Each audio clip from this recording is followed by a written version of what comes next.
This week on the Virtual Skeptics, Bob discovers the truth is not out there. Eve's babbling about vampires again, and Tim is back from TAM 13 and hosting the show. Hi, everybody. Hello. Hi. We're back. Yep. I am your host, Tim Farley. We are live on Google Hangouts on Air if you're watching this on Wednesday night, or Thursday morning for Australians, as Richard Saunders pointed out to me. And you can comment to us we have the Q&A app running, and you can comment on YouTube or on Twitter using the hashtag Virtual Skeptics, and ask us questions and tell us when we're full of crap. But let me introduce our panel. First of all, we have Bob Blaskowitz. What is it? Bob Blaskowitz. Blob Baskowitz. Blob. Baskowitz, yep, I got you. Bob Blaskowitz. CSI's conspiracy guy, web columnist, blogger for Skeptical Humanities, and a contributor to Skepticality. And we've got Eve Siebert, editor and blogger at Skeptical Humanities and contributor to Skepticality, as well as Insight at skeptic.com. And then me, I am a blogger at SkepTools and Insight at skeptic.com. I contribute to Skepticality, although not much this week. And I am the creator of What's the Harm and a former JREF fellow, and I have a dog at my feet. So here we are. There are no TV screens behind me, so we're not doing that this week. Although, did Brian say he might show up late? It sounded like he might. Yeah. But we're not sure. Well, Not sure. He said he might make it in time to host, which I don't think he's going to do at this point. Yeah, that's right out. Maybe he'll show up and we'll see his commute home. Yeah, maybe he'll walk through an airport this week. Good. Not only was I walking through the airport, but I don't know if you guys realized, but when I first started talking and you guys couldn't hear me, I knew my earbuds were kind of on the fritz. I had known that before I went on the trip. So in the middle of that whole thing, I was buying a set of replacement earbuds out of the vending machine. You couldn't see that because the camera was pointed at me, but literally I was swiping a credit card and pulling it out and while I was listening to Barbara talk. Okay, so our trivia question for this week, I'm going to be talking about TAM since I was at TAM last week during the show, so I thought I'd do a TAM-related trivia question. And the question is, and let me copy and paste it so people can see it on Twitter. TAM has been held in a variety of places. It's been held in London. It's been held in Florida. But mostly it's been held in Vegas. Here's the question. The question is, this year it was at the Tropicana, or as they say, the new Tropicana, for whatever reason. How many different hotels, including the Tropicana, in Vegas have hosted TAM? We know it was at South Point for a long time, but how many total number of hotels have hosted TAM over the 13 years that it's been? So that's your trivia question, and I'll try to keep an eye on that, and unfortunately I am first up. So my cat just stepped on the... Oops. Yeah. Uh-oh. I'm not sure we're still on. And I'm back. Are you there? Yeah. And I never know. You kind of froze for a minute there, Bob. And Eve seems to have dropped off.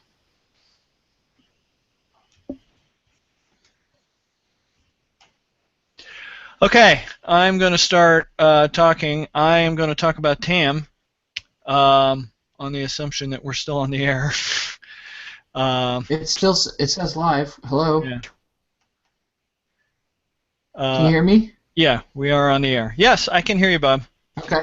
I'm going to talk about TAM. TAM was last weekend, and as anybody who saw the show last week while I was walking through the airport knows, I was just arriving at TAM a week ago. TAM usually runs over the weekend. It's Friday, Saturday, Sunday, but there's workshops on Thursday, so not everybody comes in on Thursday. I came in on Wednesday night to attend the workshops, and they were great. It was in a new hotel this year. It's been in the South Point for several years, and it was in the Tropicana, which was a bit different and a little weird because we didn't know where everything was. At the South Point, we knew it. The regulars all knew it like the back of our hand. Mm-hmm. So we had our favorite bar that we would go to and whatnot. Was there a replacement Del Mar? Well, that was the Del Mar problem was a bit of a problem at the Tropicana because there aren't that many bars that really have seating areas. There's only really one bar in the Tropicana that has a seating area, which you need for folks to chat. And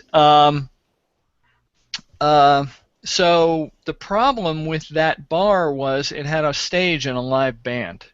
Ugh. So you'd be there early in the evening and everything would be great, and then all of a sudden the band would come out and start blasting everybody. And I kind of felt bad for the band because the bar was always full of TAM people, and literally they would come out and start playing, and half the audience would stand up and walk right out of the bar, and that's gotta hurt.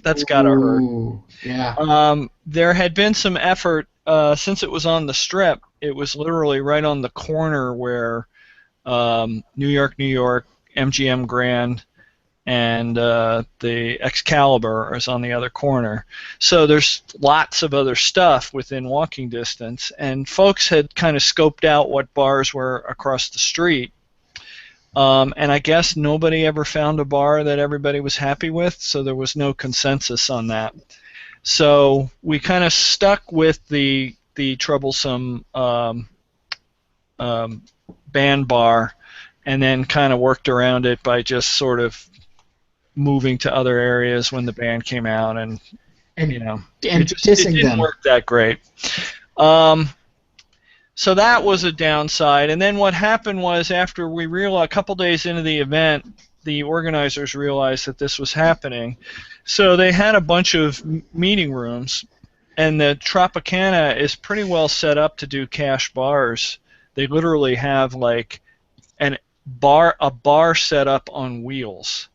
It's like a giant piece of furniture with bottles and a bar on the front, and they can just roll it into a meeting room.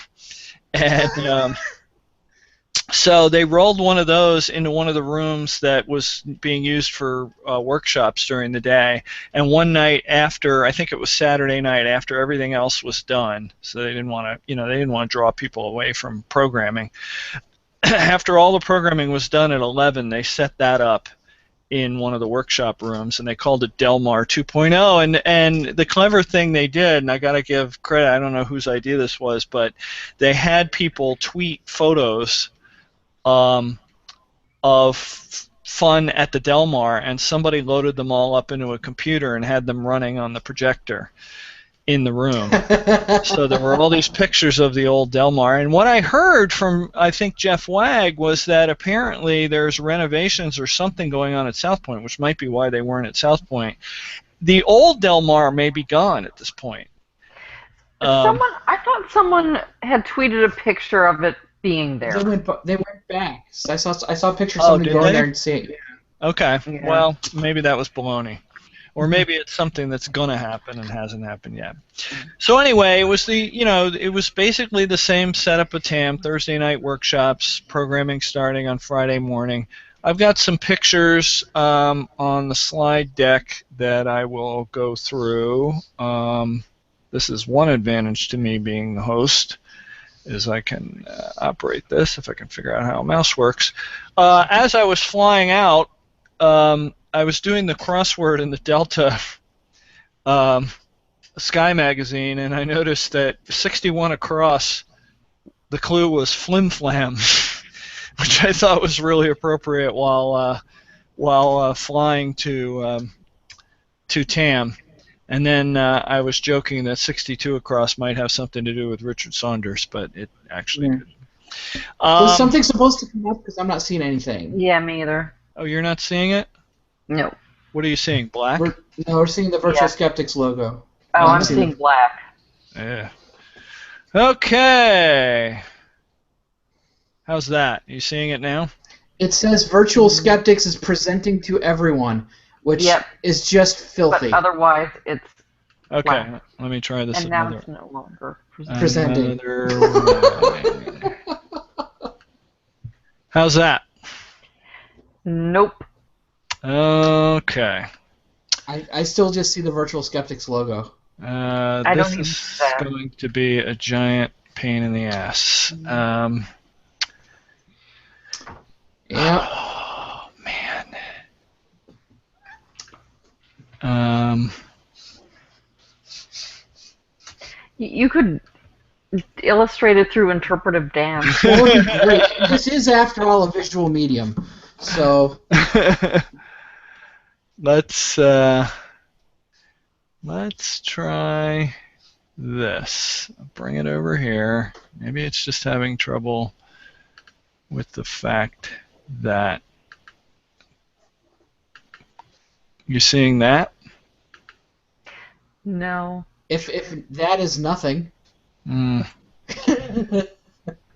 know, this is a standard Windows 7 box over here. The framing sort of has changed. No, it hasn't. You lie.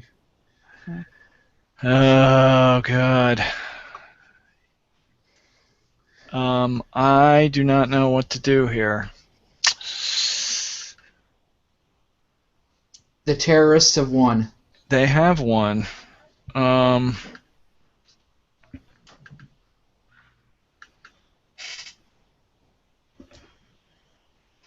Is that the main video? Component? Yeah. Is this the one that started up? Well, what say? Let me see if I can join on another computer real quick. Yeah, don't bother. I'll just talk.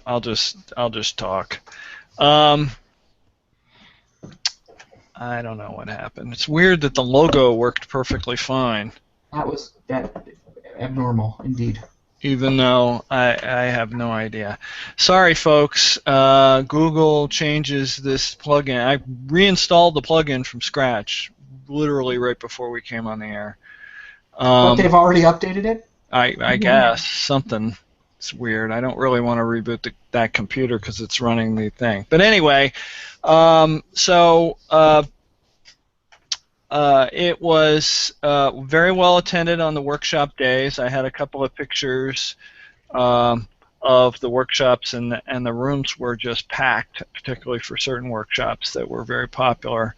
I'm pulling the slides up in another place just to remind myself of what I had here. Yeah, they did a number of different workshops. Ray Hyman did his cold reading, and there was a UFO workshop, and there was a podcasting and a bunch of other stuff. Podcasting was good because it was the 10th anniversary of Skeptic podcasting. One slightly odd thing is one of the workshop rooms was doubling as part of the lunch room. So one of the workshop rooms had round tables in it, while the other workshop room had straight tables, which made it kind of odd. And a couple of times some of the workshop people swapped from the way they were programmed. It was kind of just sort of an odd quirk. Just to get the kind of tables that they wanted. And then they had the opening reception in this really cool room called the Havana Room with a giant chandelier and stuff, which was pretty slick. It was the first time it had been. The first Mr. what? Echo. Oh, hold on. It was the first time that room had been open in 60 years. The Havana Room? Wait for it. Oh. Thank you. Todd made a joke. Thank you Bob made a so joke about much. international relations. Yeah, current events. I'm all about it. So the big hall, as usual, Tim, they had a big flat hall, and people were coming in and out all the time, which was great because there was a lot of chatter and whatnot in the hallway. They tried, it was a little bit of a problem because what they had tried to do was put the tables, if you've been to TAM a bunch of times, the South Point had a big wide hallway where they would put all the table vendors out there, and it was easy to get out to the hallway and back into the room to see a talk, so you could kind of bounce in and out if you needed to chat with someone and then go back in and watch a talk. It was a little harder to do that here because all the entrances to the room were near the back. So they put the tables, and they had some extra room, so they put a bunch of the tables right in the back of the room, which they've done at TAM before. But the problem was it created a noise problem near the back of the room. People who were seated near the back of the room couldn't hear the presentation as well. So they had to kind of boot a bunch of the vendors out into the hallway at various times. And at various times they kind of moved them back and forth, it seemed like. But so there were, some glitches like that based on, just not being familiar with the venue. But George did another one of his classic musical intro numbers. This one was called Randy the Musical, and he tried to tell the story of Randy's life as if it were an American-style Broadway musical, with him playing all the parts, including having prop beards that he would hold up in cardboard. So it was very cute, and of course the music was fantastic, making up for the weird, cheesy props. Wait a minute. Does Bob have the slides up? Yeah, he does have the slides I'm up. trying to do that. That was the... Yeah, that's one of the workshop rooms. That's the Havana room. That's a cool room. Yeah, it is pretty neat, and the lights were called. A lot of the stuff in the if you know from past years, the South Point, everything was painted yellow, it seemed like, orange or yellow. And so a lot of the pictures, if you random pictures of people at South Point, everybody looks kind of jaundiced. Yeah, I know. Just because all the hallways were that color. But everything at Tropicana, well, everything in the public areas of Tropicana is painted white. So the pictures turned out a lot better. Although in this particular room they had a set of those color-changing LED lights up there, so I noticed some of my pictures, the colors change a little bit in that room. Yeah, if you go to the next slide, that was the main room from the back. That was taken while George was rehearsing on the first day, so that's not indicating of attendance by any means. The room was pretty full of people, so there were. It clearly was not as big as the peak years of TAM when we've had 1,400, 1,600 people. My guess is it was somewhere in the 800 to 1,000 range, maybe. It's hard to estimate head counts, especially when people are coming in and going out, and not everybody goes to every presentation. But if you go to the next slide, that's George doing his Randy beard. So that was an example of some of the stuff. And he did an acoustic concert later where he also re-performed the whole thing live for folks, just kind of after hours. Wow. And here was this was the big shindig. They had this separate shindig on Saturday night that was a kind of a tribute to Randy on his retirement. And they had a bunch of people come up and talk, and one of the handful of people they asked to talk was our own Sharon Hill, former panelist on this show, and that's her right there. And you can see that's the same room as the big room, but they had it reset with tables, and there were drinks and whatnot, and it was a kind of, well, at least some people got the memo that it was a dressy affair. I was wearing a suit. And it was fun. They had some filmed, not everybody could be there. If you follow Penn and Teller, you know that they're in New York right now. So normally they're always at TAM, but they're on Broadway, so there was no way they could fly in. So there was a film thing that the guy who did Honest Liar put together that had a lot of the folks that were in Honest Liar wishing Randy happy retirement and saying that they loved him. And then probably one of the highlights was the keynote on. They had Zach Weinersmith do a keynote on Friday about comics and censorship. But then on Saturday, if you go to the next slide, they did a keynote and they used these neat little remotes that they had hundreds of that they handed out to the audience. And it's Hans Rosling and his son and daughter-in-law who run this foundation in Sweden called the Gapminder Foundation. And the premise of their foundation is that things would go a lot better if people really understood the state of the world, and because of people just not understanding statistics and poor education and whatnot, people do not understand that, where the problems are in the world and actually how good things are in the world. And he has this fantastic presentation, and if you go to TED and look up Rosling or look up Gapminder at TED.com, there's a whole bunch of presentations. But I love this. If you go to that next slide with the guy in shadow, that's him giving a presentation, and he's talking about population growth and different income versus age in different countries, and he has this big stick with an arrow on it, and he just stands up there and points to things, and his graph is animated, and it's really slick. And what's fun is he gets there, he does a survey at the beginning of the presentation and asks you things about poverty and natural disasters, and everybody always gets it horribly wrong, and the TAM audience was no different. We were worse than chimps. He showed stats. It's like, here's what people in Europe got, here's what people in the United States got, and here's what happens when we showed it to chimps and offered them bananas for the right answer. And of course it was like 33%, 33%, 33%. So it was a very eye-opening presentation. I've seen versions of it before, so I sort of knew some of the answers. Like, one of the answers is about how many people get killed in natural disasters, and the numbers are going wildly down. Even though natural disasters are in the news all the time, they used to happen a lot more and affect a lot more people, because now we have much better safety systems and weather prediction and da-da-da-da. So, made a lot of really good points. Whole bunch of great presentations. Bruce Hood was there. They did an interesting thing, actually, in several points in the program, where they had back-to-back presentations, in some cases that directly contradicted each other.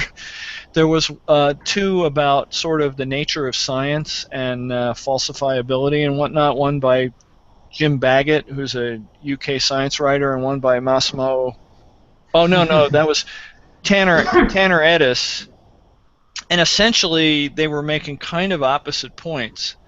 But on Friday, they had like 4 or 5 presentations before and after lunch that were all about Martin Gardner, because last year was the 100th anniversary of Martin Gardner's birth.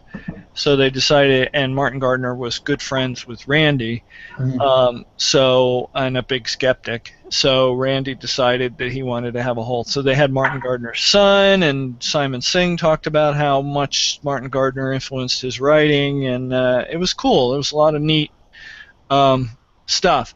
And then, of course, on Sunday we had the paper presentations, which were cool as always, and some additional workshops. And then Sunday night we had the $1 Million Challenge. If you go to the next slide, I think that's the next slide.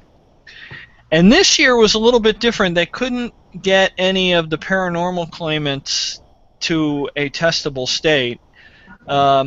If you follow the $1 Million Challenge, it's notoriously difficult to pin down these folks who offer to be tested, and get them to agree to a protocol and agree to come to Vegas. It's a lot of work, and it doesn't always line up in time for the convention. But what they did instead was something that Randy has blogged about a number of times. They tested some audio cables. It's not a paranormal claim, but it is a pseudoscientific claim. And this particular claim was particularly stupid. If you know about audiophile cables, they are notorious for claiming, bullshit. You can hear angels through them. Right. Yeah. Well, here's what these cables were. These weren't even the audio cables. These were Ethernet cables, the network cables that connect your computer to the network. And the concept was that if you use this $350 cable that's this long, this is normally a cable that you could buy for like $5 at Best Buy. This $350 cable would somehow prevent some sort of weird interference, which, if you know anything about digital cables, they either transmit the data or they don't. There's no quality level for bits. Either you got the bit or you didn't get the bit. Right. So the whole idea that it affects the sound quality is just nonsense on its face. And then the most hilarious thing was the Ethernet cable had arrows on it. Some audio cables have that, where it says, okay, the input goes, the signal should come from here and go to here, which, again, if you know anything about how networks work, that makes no sense. Even electrically, an Ethernet cable is a loop, but a network, you have to be able to send data in both directions in order for networks to work. So it was a ridiculous claim. Now, the problem was, of course, it's really hard to do tests properly in this sort of environment, and like, for instance, completely double blinding it would slow the thing down to the point where it would be impossible to watch. So these are always intended as demonstrations, but unfortunately a lot of folks in the audience were a little bit upset with the protocol.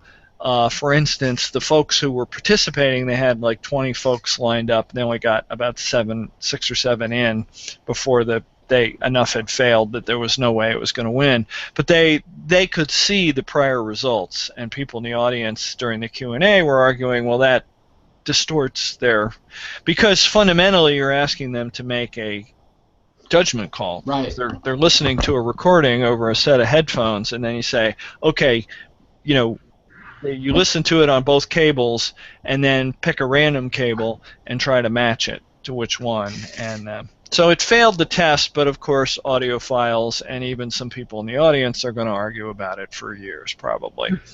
But they're trying to badger the company into actually agreeing to the test. The test was actually, that was the other weird thing about the test, was they didn't have a claimant. It wasn't the company that came to the JREF.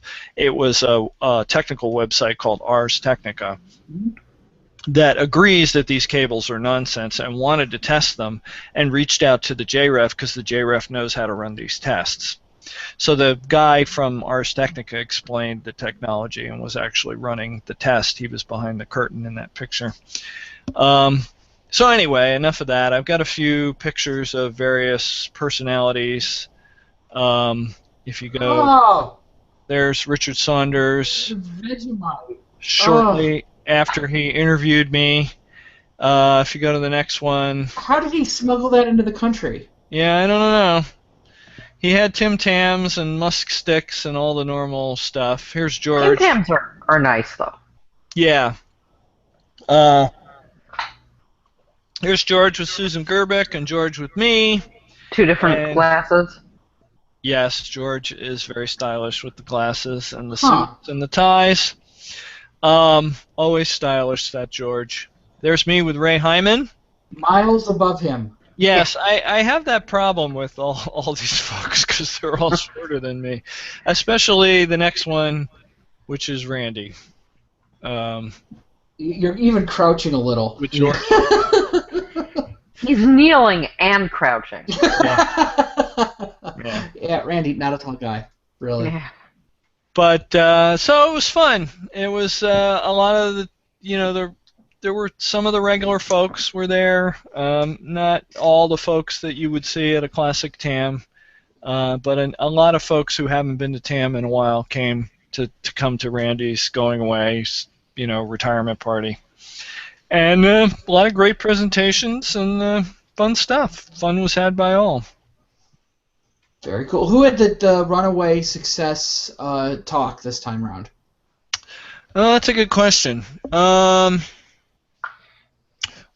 guess I would say the Roslings, the Gapminder folks, probably. just because it was so eye-opening to see those statistics. And plus, I just love the way he does his presentations up on the screen. And there were several parts to their presentation.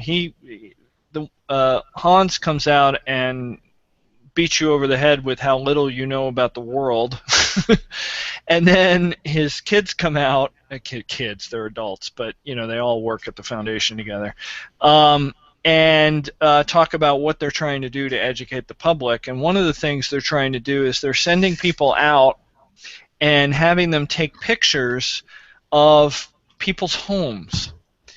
And just like typical things, like what does a toothbrush look like in a typical home in Malawi or whatever, and turning that into photo libraries so that you can compare, and then pairing it up with statistics and saying, okay, here are the income levels, and here's what the people at the bottom of the income scale, what that looks like. It was just kind of an interesting project. It's sort of conceptual, and you can kind of have to see it to appreciate it, but it was kind of an interesting way to get away from boring charts and just sort of impress upon you, here's what life on the ground is like for people in other countries and people at different income levels than you. This is what they have to deal with every day. All right. Cool. Let's see. Who's next in the... It's Bob. It may well be me. Yes. I'm going to try managing this. Okay. All right, so 2 weeks ago, well, not even 2 weeks ago, maybe like 10 days ago, NASA's New Horizon probe zipped past the dwarf planet Pluto. It's still a dwarf planet. Don't get me started. And it took our first close-up images of this little pinprick of light in the Kuiper Belt. It's the first time that we've ever really seen anything at all that you could really call a distinguishable feature. And the pictures were freaking amazing. So we look at this one. This is a picture generated by Emily Lakdawala of the Planetary Society. And it's a family portrait of Pluto, Charon, Nix, and Hydra. Which, 2 weeks ago this would have been unthinkable. Yep. So this is pretty amazing stuff. I didn't realize how radically smaller Nix and Hydra are. I mean, they're like little bits of fluff, but Pluto and Charon are both basically dwarf planets. I think Bob might be frozen because I hear him still talking. Oh, Bob, you're frozen. I'll go tell him. Yeah, we're not hearing him. But here's some mountains. Yeah.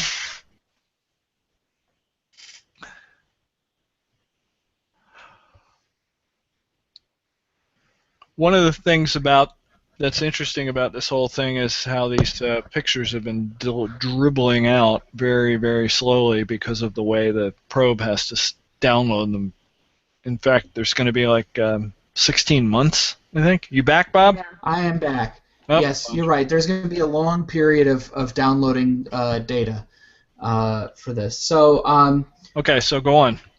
We get to the naming conventions. No, we just saw the Pluto and its little friends. Okay, so Pluto and its little friends, family portrait by Emily Lakdawala from the Planetary Society. And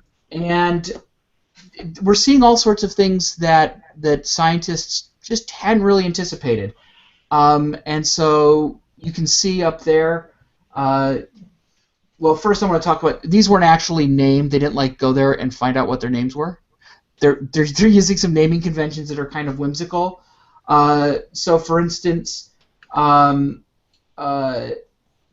have, if you look closely, you can see that there's a region on Charon that they've called Cthulhu, which is dark. They have another spot near the North Pole, which is called Mordor, which is humorous. because hilarious. But yeah, one of the big surprises I think is how young the surface of Pluto appears to be. Usually, the age of a surface is estimated by how many craters a body has.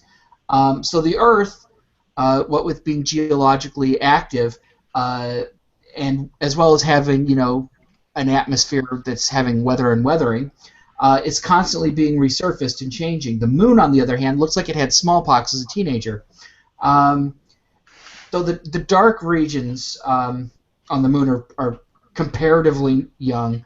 But anyway, I think the idea we had coming into this mission is that the ices in the Kuiper Belt will be like this primordial stuff, like the original stuff of the original solar system, and to see surfaces this young is just kind of exciting and weird and unexpected. So two intriguing features have appeared on Charon. The first is a deep chasm. If I could bring up the next image. Oh hell. Oh, here we go. There's Mordor, right there. And then if you look to the side, there's this kind of cavern, this ridge. It almost looks like it's like part of it's separating off. And then along the face, there also seems to be an area of some sort of ridge, but this is enormous. It's deeper than the Grand Canyon. It's gigantic. And how'd that get there? We don't know. Aliens? So, probably not. Probably it's always not. aliens. No, it could be aliens. And then I really do hope we get to see another angle from that, but I don't know if we got the angle on that during the flyby. But yeah, and then there's the other one, which is kind of cool, and let me see here, the dark polar region, possible chasms, and then there's this thing, which they're calling the mountain in a moat. So if you look at the enhanced area on the Terminator there, it looks for all the world like a sunken mountain, kind of sunk into the water ice crust. And they're so far kind of at a loss at exactly how that could happen. A really slow collision is really, really unlikely. So what's that about? So that's kind of cool. At the same time, with the coolness comes some craziness. So there are people out there who are saying that we didn't send a probe to Pluto and that everything was faked, because of course there is. All right. I'm actually of two minds going farther with this story. The Newsweek article that was linked to in a report by Nathan, he better be watching, Miller at Doubtful He's News. not watching. He's working. That bastard! He said he's going to watch it later, so he will see it later. Or watch it. He actually says he watched it in the future. Interesting. Yes. Very interesting. Time traveled back. Very good. So yeah, the Newsweek article referred to it in the Doubtful News article he did was called "Inside the Pluto Truther Movement," which claims flyby was faked. Actually, it's kind of a Q&A. Pardon me. With the guy who made a YouTube video and as well as highlights from an email exchange with another truther. So it's hardly a movement rallying around Pluto at this point.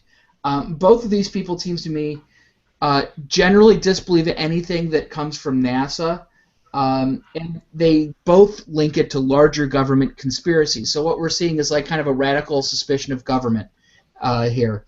And this is the we didn't go to Pluto people are kind of a great example of how conspiracy theories are always something old and something new, right? Something borrowed and something blue. Seems like a really elaborate conspiracy to fake a launch that then you have to wait around 10 years I know, I know. and And spend money on Well, it the whole time. well, the well, other there's even with the moon hoax fake too. There's that great Mitchell and Webb sketch about it. It's like, uh, well, to fake the landing, first you need to build an enormous rocket. All right. Because if you don't, the first thing people will ask is, well, where's the enormous rocket? So that would end up hoaxing it would cost more money, so they decide to hoax it on the moon. Yeah. yeah. Um, I forgot what I was gonna say. Well. All right, but yeah. So what we see here is popular topics being recycled. So they're taking like things that are current in the news, and they just kind of pour it into a narrative mold that already exists. So. Do any of these guys have a prior footprint, like we've known of them before, and they're just latching onto this new story, or are these new guys who have popped up?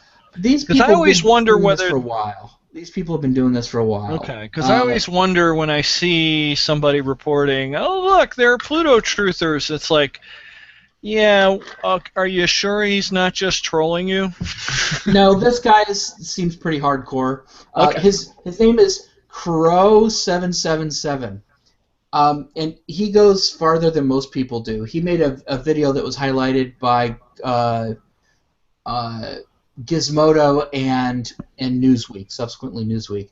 And he goes a lot farther than I think most people do, like as far out as the Kuiper Belt. So in another video called "The Moon is an Illusion and No One Goes Above Low Earth Orbit," he claims not only that, quote, after many thousands of hours of lunar observation and research, I have come to know that the moon is an illusion and that people cannot go above low Earth orbit. The moon is not a rock in orbit around the Earth. He also says, quote, the entire solar system is a created system, I have come to believe. And then he says that you can find evidence of this. Uh-oh. Okay, he knows. Okay.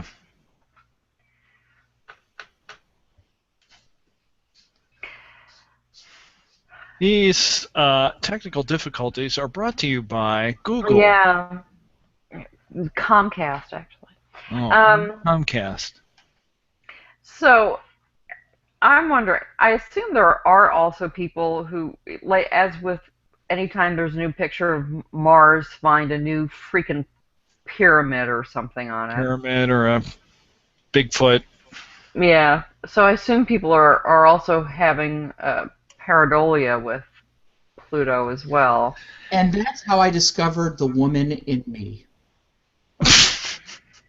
Oh God, I'm gonna have to make another announcement about another joke now.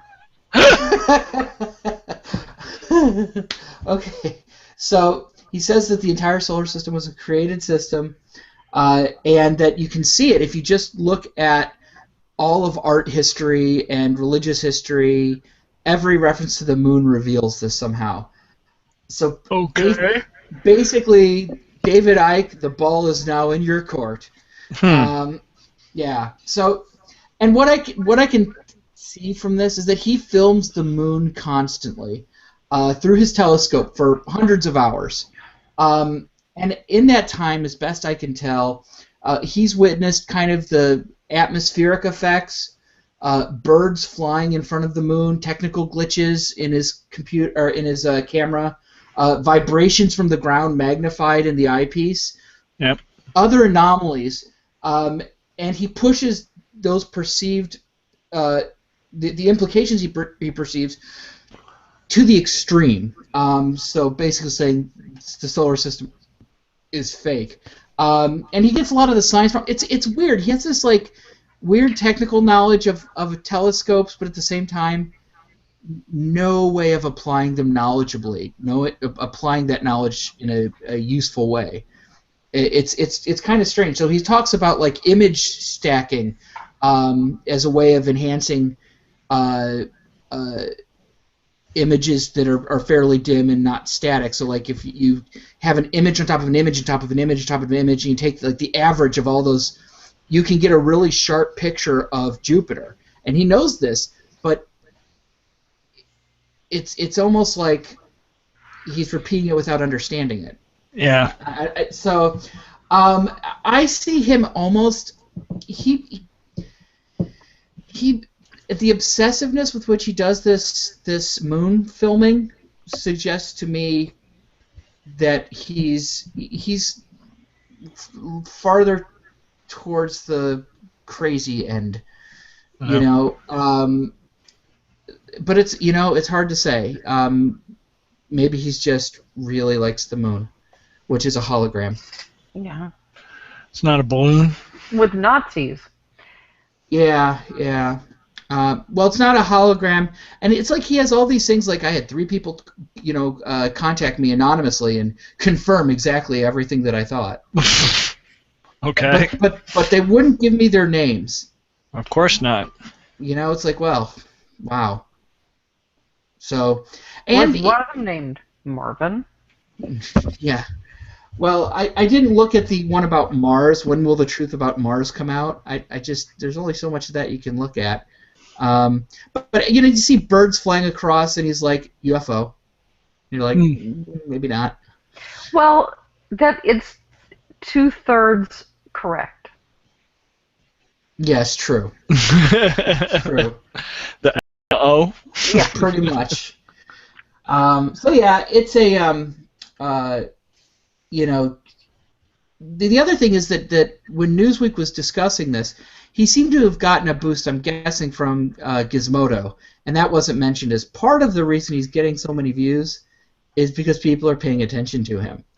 Yeah, that's the other thing about is this guy a troll, is I just wonder about some of these sites that are so hungry for the latest story and they latch on to, these tiny little YouTube channels, and this guy ends up getting a hell of a lot more attention than he certainly deserves. Yeah, but the other video, the moon is fake video, that had tens of thousands of hits too. So I mean, it's hard to say. But it seems like he's been at this for a while. Oh, wow. Yeah. Let's see. Citizen Gold pointed out that the XKCD cartoon with the analysis of the number 1551, xkcd.com/1551 has an analysis of all the surface features that's quite humorous. It was done very quickly on the first day when the first photo came out. Yeah, I was thinking Barb would really like all the pareidolia that's going on, where people are looking and finding new faces, and my favorite was finding Pluto on Pluto. Yeah. I thought that was great. The big heart-shaped blobs. Yeah. I sent a picture out as, to me, the heart kind of looked like half of an X, where the rest of the X was around the back. So I juxtaposed it with a picture of Planet X from the Marvin the Martian cartoon. You're in on the conspiracy. I totally am. I really, if NASA doesn't exist, where's Brian right now? Yeah, it's a very good. Who's he building these robots for if NASA doesn't exist? Is this the same guy who also thought that the comet lander Rosetta probe was also a NASA conspiracy? Yes. Even though it's ESA, right. Wrong space agency. Right. So they faked the comet lander and faked screwing up the landing. Yeah. Just for verisimilitude? Yeah. Well, and that's the thing. When you look at this, what makes me feel like this is somewhat on the crazier end is how solipsistic his reasoning is. Like, well, why are they... And this is actually the other guy in the Newsweek article who they had an email correspondence with, apparently. They said, well, they asked, so why are they doing this? Well, clearly they're deceiving us because in order to cover up.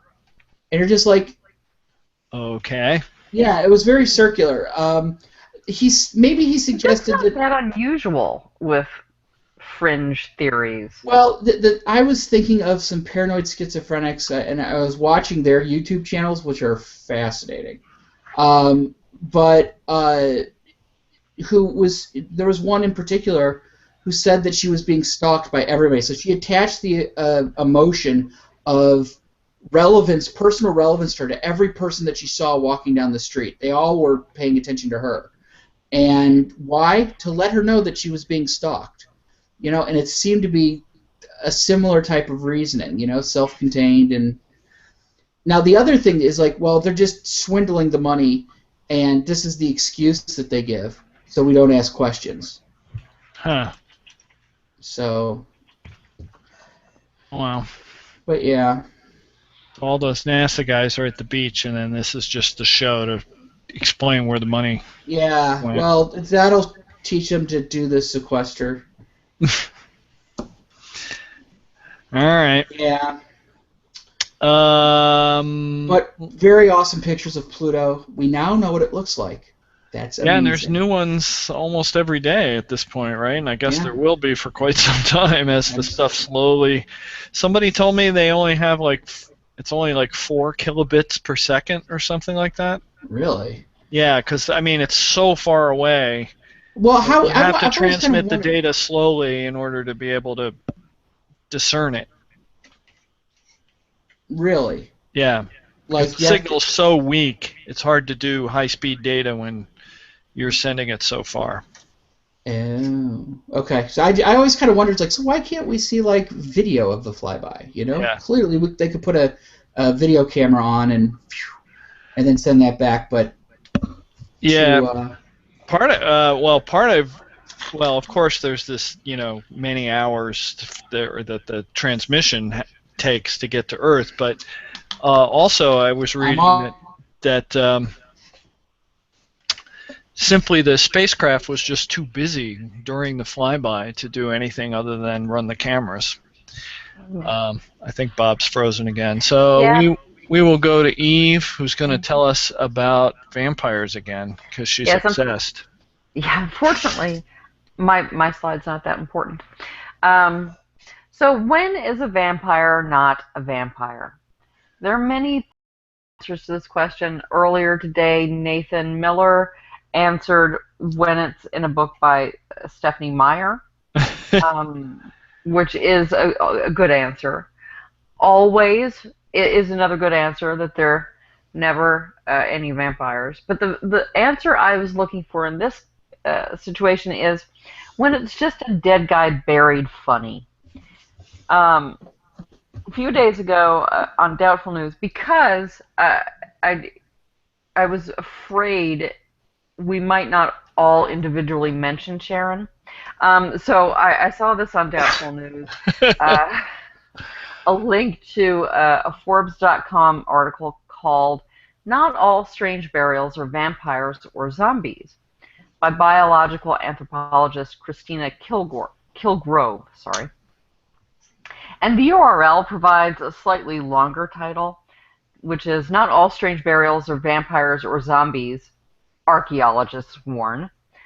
But before I read Kilgrove's article, I read the peer-reviewed +1 paper on which it's based, which is "Patterns of Irregular Burials in Western Europe, 1st to 5th Century AD" by Marco Melella, Valentina Mariotti, Maria Giovanna Belcastro, and Christopher J.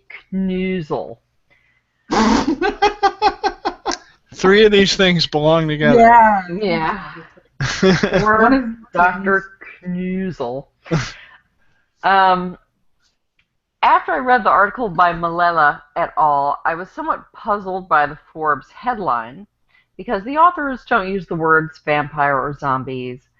And although they mention the so-called necrophobic hypothesis of such burials, they don't really reach a conclusion about their purpose or warn against the hypothesis, although they suggest that there might be other explanations. Their primary purpose is to provide a survey and a statistical analysis of a large number of irregular or deviant burials, which are those that differ in some way from the norm. They looked at 375 burials in Britain and continental Western Europe in the first 5 centuries of the Common Era. Now, the authors freely admit that there are limitations to their study. It's of necessity a meta-analysis. They didn't personally excavate dozens and dozens of grave sites all over Europe, so they're dependent on excavation reports of varying quality. They've chosen a time period that to get a large enough sample. They chose a time period that encompasses, as they say, Romanization, the fall of the Roman Empire, barbarian invasions, and the spread of Christianity. So there's quite a lot going on during this time period. But the dating is not always precise enough to say at what stage in, for instance, the Romanization process the burials come from, which makes it harder to make sort of historical or cultural conclusions based on the evidence. Regardless, of the 375 burials, 266, 71% are from Britain, and 109 are from continental Europe. Now, this is, again, kind of a problem because it turns out, if you look at a map, continental Western Europe is actually quite a bit larger than Britain, which, it turns out, is a funny little island. Whereas Western Europe... It looks like a man riding a pig. Excuse me? It looks like a man riding a pig. Okay. Western Europe is like part of a continent, and it's made up of a whole bunch of different countries. So consequently, Britain is rather overrepresented. But again, it's the data they have available. As I said, they're also dependent on archaeological reports, some of which are kind of sketchy or unreliable, particularly the older ones. So they had to exclude some potentially interesting information, such as gender and age, aside from it's either adult or subadult, because they just don't have enough reliable information to include. They did consider the presence the presence of grave goods, but some reports only mention there are grave goods or there aren't grave goods, without a specific description of, like, there are amulets in the grave, or, you know, any idea of what actually is there. So they considered two main types of irregular burial: prone burial and cephalic extremity displacement. That's beheading, as we plebes call it. However, decapitation is problematic. I know. And but they see the term, I think, as problematic. That's why they have this cephalic extremity displacement. They mention this several times, that when you just talk about decapitation or beheading, it's not clear. It's often imprecise whether it involves the cranium, the mandible, the vertebrae, some combination thereof. Decapitation is also kind of a problem because it's difficult to tell whether the decapitation was the cause of death, or if the head was removed afterwards. And if it is the cause of death, it can be hard to tell if it was in combat, from murder, execution, sacrifice, which could all sort of influence. You know, if it's the cause of death, then it's an irregular burial. But I mean, how else are you going to bury them? You can't sew it back on, or glue the bones together. Yeah. So, as I said, a number of difficulties with this survey. The slide, Bob. It's up. Yep. Is it? Okay, good. The slide is really hard to see, but the gray dots indicate, if you can see gray dots, they indicate prone burials, and the black dots indicate decapitation. There are 127 prone burials in Britain. That's 47.7% of the surveyed British irregular burials, and 100 in Europe. That's 91.7%. There are 156 decapitations where the head is still present in Britain, which is 59%, and 3 in Europe, which is only 2.8%. So prone burials are widely distributed in both Britain and Europe, although the percentage is higher on the continent. Decapitation, though, is found almost exclusively in southern Britain. Presence of grave goods, coffin, and nails are more common on the continent, although you do see that in Britain as well. There is a greater association of prone burial with grave goods and or a coffin in Europe than in Britain.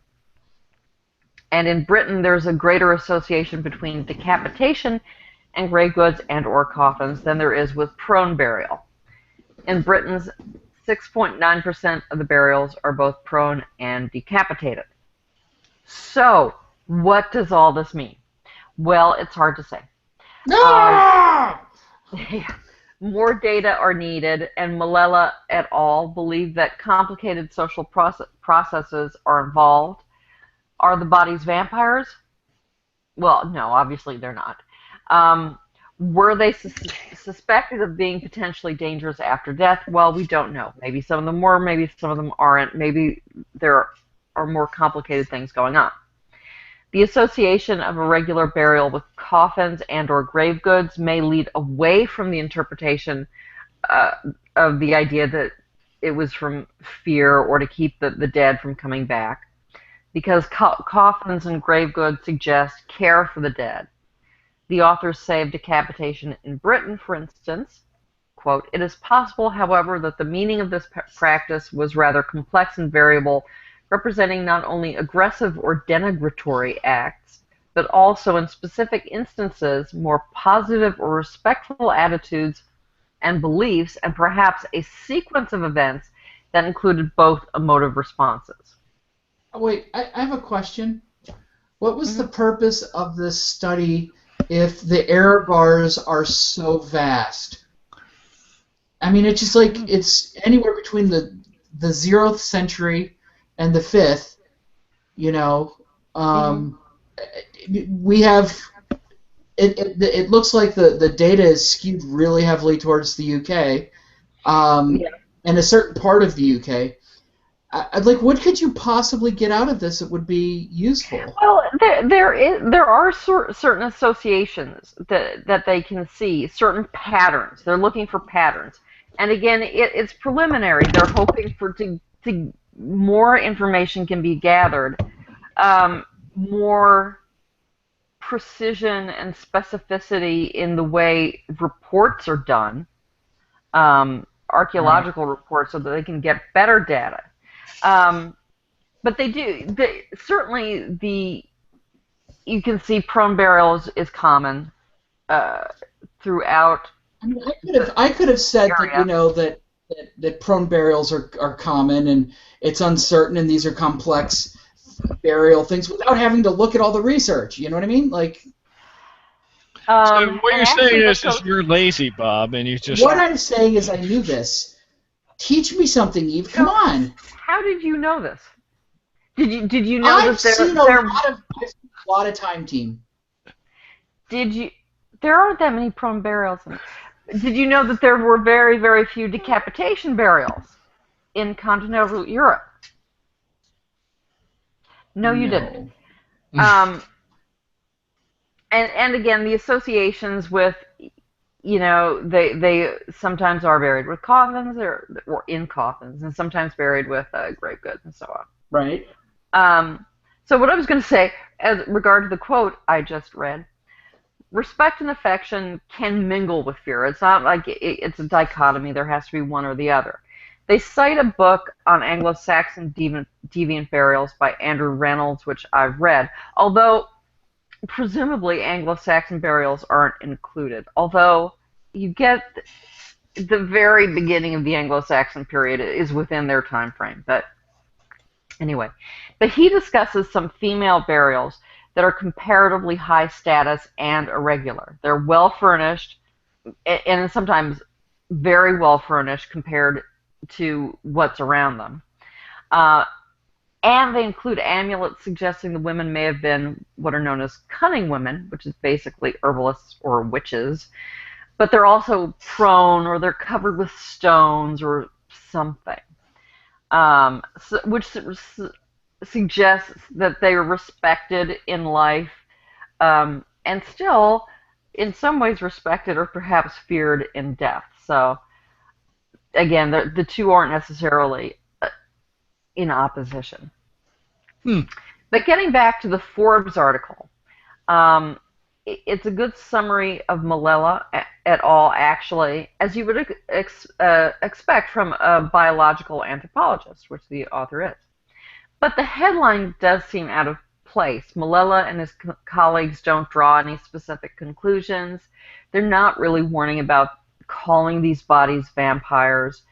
But I guess a headline like "Unusual Burials Show Distinct Patterns Suggesting Complicated Influences" wouldn't attract that many clicks. Like Bob, for instance, he wouldn't have clicked on that at all.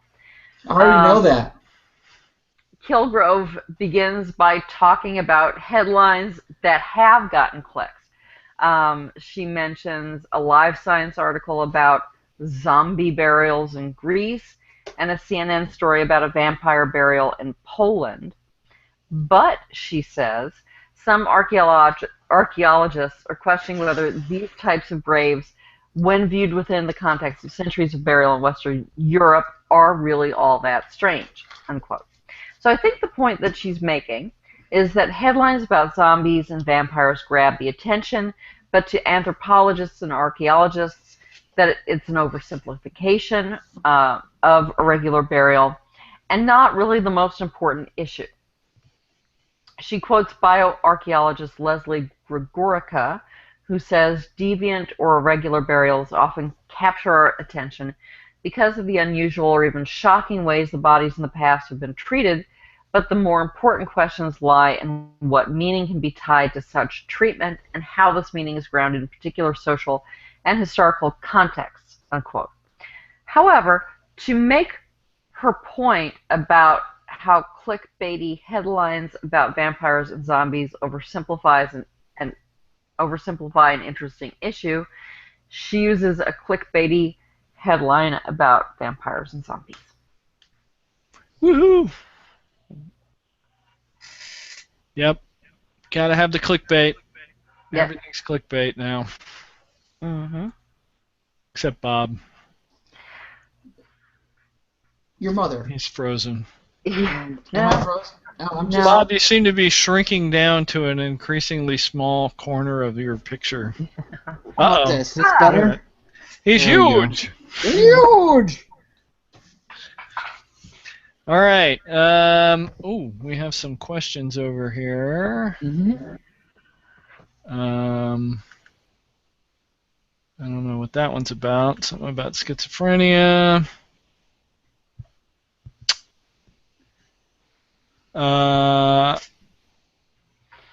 Somebody says the data rate from New Horizons is only 1.5 kilobits per second. Yeah. That's crazy slow. That's like way slower than your modem was back then. Okay, and then there's another link about eyes.nasa.gov/dsn/dsn. You can find out what the Deep Space Network is doing at any given moment in terms of pulling data down. Mm-hmm. That's pretty cool. Here's a question from Andrew Hansford. Is there any primary documentation for any of these burials, as in this person was buried X because of Y, or are they all just going from archaeological? Yeah, it seems to be just archaeological. Certainly nothing specific about these burials. There is a certain amount of documentary evidence about deviant burials. I don't know about, from that time period or that area. I know there are Norse texts about deviant burials. specifically so they don't come back as revenants.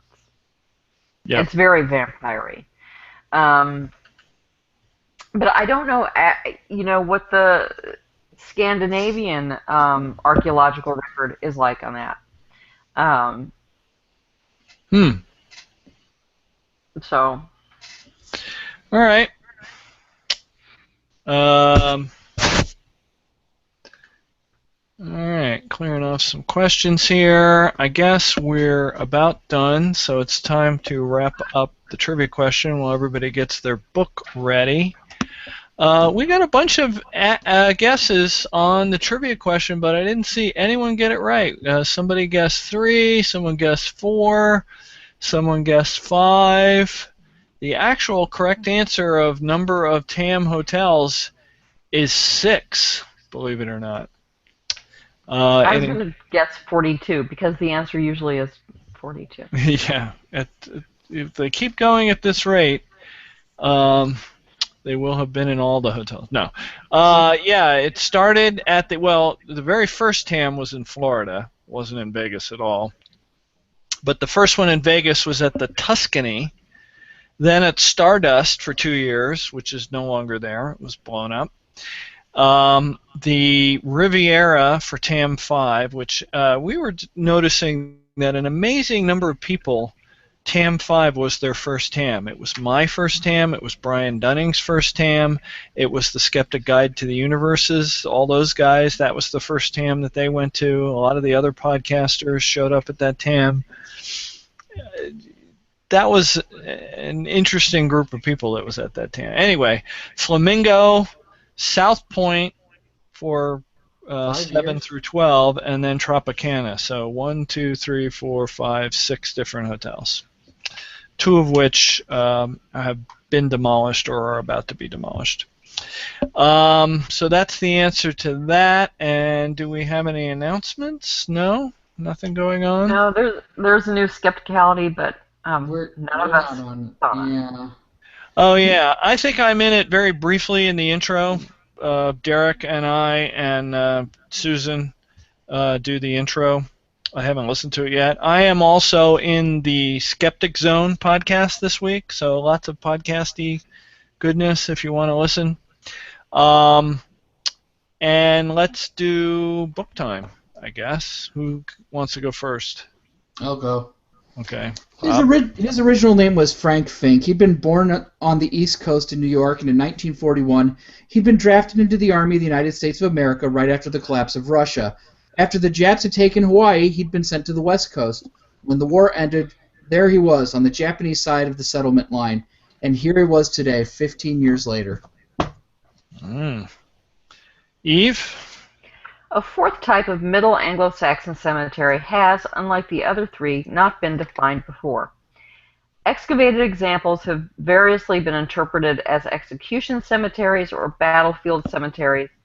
They are characterized by a scarcity or complete lack of grave goods, and by an unusual way of positioning both the grave and the body within the grave. Individual grave cuts may be absent, with all the bodies placed within one enormous trench. The graves may be disposed around a barrow, as at Sutton Hoo. They're called satellite burials. Bodies may be found decapitated or with the neck broken, buried prone, with the feet and hands apparently bound, or in a variety of other positions, indicating that some sort of ritual abuse or mutilation was carried out just before or just after death. All right. Oh, and my book.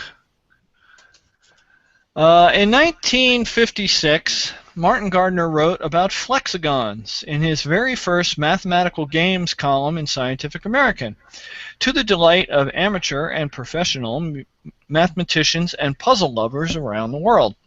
Here we celebrate the careers, the minds, and the close friendship of Gardner and James Randi. As a belated gift for Gardner's centennial, we offer our own hexaflexagon, dedicated to them both. Some assembly is required, but then your task is to flex and find all 6 sides, including their pictures. Bob, what was your book? Bob is frozen. Bob is frozen. Okay, Eve, what was your book? It was Burial Practice in 7th and 8th Century England by Helen Geek from The Age of Sutton Hoo edited by Martin Carver. Wow. And I was reading from the center part little project thing of the TAM 13 program book, which was very interesting in that it comes with a set of glasses. They're not red-green glasses. I'm not sure exactly what the technology is, but it definitely has this weird 3D, like this graphic on the back with the weird colors pops out when you're wearing the glasses. And even the t-shirt, which has this image of Randy, pops a bit when you're wearing these glasses. So very cool sort of built-in optical illusion in the TAM program book. This was mine. Is Bob going to come in and... This was my book. This is his book. It's The Man in the High Castle by Philip K. Dick. Just got picked up by Amazon. Oh, yeah. I just realized I didn't have myself selected in there. There's the TAM program book so people can see. Okay, I think we're done. Bob definitely is. Yeah. Oh, one more thing. Citizen Gold pointed out that the Randy the Musical number is out there on YouTube. I've got it selected in the Q&A, so if you're watching with that enabled, you can get the link. But also check, I think, George's podcast this week, and he also posted it on SoundCloud, so you can hear the whole musical presentation that George did if you want to on a number of different places out there. So let's see about getting out of Dodge here. There we go. Oops.